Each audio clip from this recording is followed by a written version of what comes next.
प्रधानमंत्री मोदी जी कांग्रेस को हमेशा क्रिटिसाइज करते हैं उनके रील्स के लिए। आजकल हमारे देश में मुफ्त की रेवड़ी बांटकर वोट बटोरने का कल्चर लाने की कोशिश हो रही है।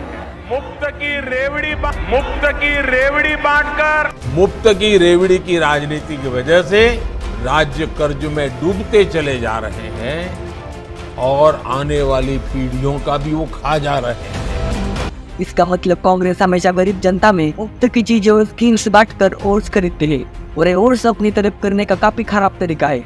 और कुछ दिन पहले सरकार की तरफ से काफी इंपॉर्टेंट अनाउंसमेंट सुनने को मिलती है। और इस वक्त ये बड़ी खबर आपको बता रहे हैं कि एलपीजी सिलेंडर पर अब 200 रुपए की राहत की बड़ी खबर इस वक्त मिल रही है।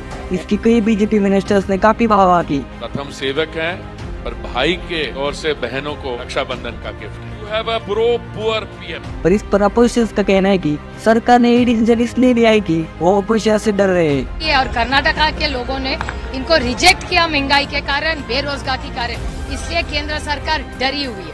पर हमारे मोदी जी को हमें रक्षाबंधन का गिफ्ट क्यों देना पड़ा? बल्कि बीजेपी का 2030 के इलेक्शन में जीतना लगभग गारंटीड है, क्योंकि मोदी जी और बाकी सभी बीजेपी लीडर्स को पता है कि 2004 के इलेक्शन में क्या हुआ था। तो मैं वो भी और चले जानते हैं आखिर क्या है कहानी है 2004 के इलेक्शन की।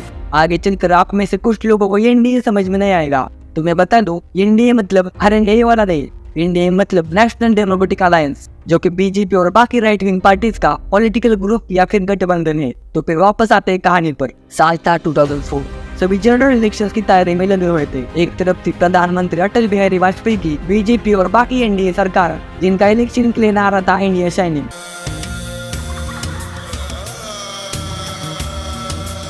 आगे बढ़ने के लिए राहें पिछली वाली सरकार ने एनडीए की थी, जिसकी वजह से इंडिया तो शाइन कर रहा था, मार्केट ऊंचाई पे था, इकोनॉमी की ग्रोथ 3.6% तक थी और पॉलिटिक्स में भी स्टेबिलिटी थी।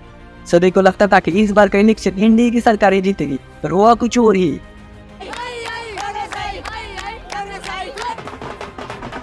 प्रधानमंत्री वाजपेयी नहीं बल्कि मनमोहन सिंह बने। आचार्य चाणक्य जी ने राजनीति के बारे में एक बात कही थी, न आत्म प्रियम हितम राजन प्रजानामतु प्रियम हितम। इसका मतलब है कि राजा का हित स्वयं को प्रिय है उसमें नहीं है, बल्कि जो प्रजा को प्रिय है उसमें है। एनडीए की सरकार ने इस इलेक्शन में देश के बड़े इश्यूज पर फोकस किया, ना कि देश की गरीब जनता के प्रॉब्लम्स पर। उन्होंने वादा किया था कि इलेक्शन जीतने के बाद देश में पॉलिटिकल स्टेबिलिटी होगी, जम्मू और कश्मीर में पीस होगा और देश का इंटरनेशनल स्टेटस ऊंचा होगा। उनका इंडिया शाइनिंग का आइडिया शहर के अमीर लोगों को काफी पसंद आया, पर क्या जम्मू और कश्मीर में पीस आने की वजह से देश की गरीब जनता की बेरोजगारी खत्म होती?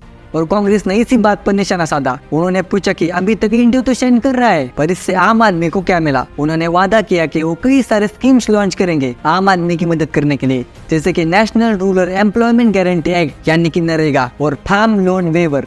इन सारी वादों की वजह से सरकार अटल बिहारी वाजपेयी की बजाय कांग्रेस की बनी। अब 2000 के इलेक्शंस पास आ रहे हैं और बिल्कुल वैसी सिचुएशन सामने आ गई है और बीजेपी इस बार उस गलती को दोहराना नहीं चाहेगी।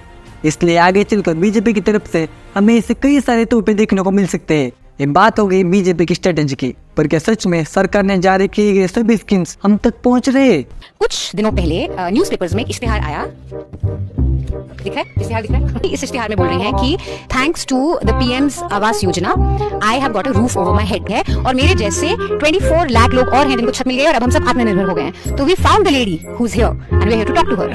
नमस्ते लक्ष्मी जी। नमस्ते मैडम जी। ये घर आपका है? नहीं, ये घर मेरा नहीं। रहने समय झोपड़ी में रहेंगे। आप ही लोग देखिए 500 रुपया का भाड़ा चलते हैं। और इस इश्तिहार में लिखा है कि प्रधानमंत्री आवास योजना के तहत आपको ये घर मिला, तो ये सही है या ये तो गलत है? गलत है। मैं आप आम जनता है, आपको क्या लगता है सरकार ने जारी की गई स्कीम सच में हम सभी तक पहुंच रही है? हमें कमेंट सेक्शन में जरूर बताना। और अगर आप सरकार के ऐसे ही बाकी स्कीम्स पर डिटेल में खुलासा चाहते हैं तो हमें I want to know ऐसे कमेंट जरूर कर देना, ताकि मुझे पता चले कि आप सच में इसके बारे में जानना चाहते हो।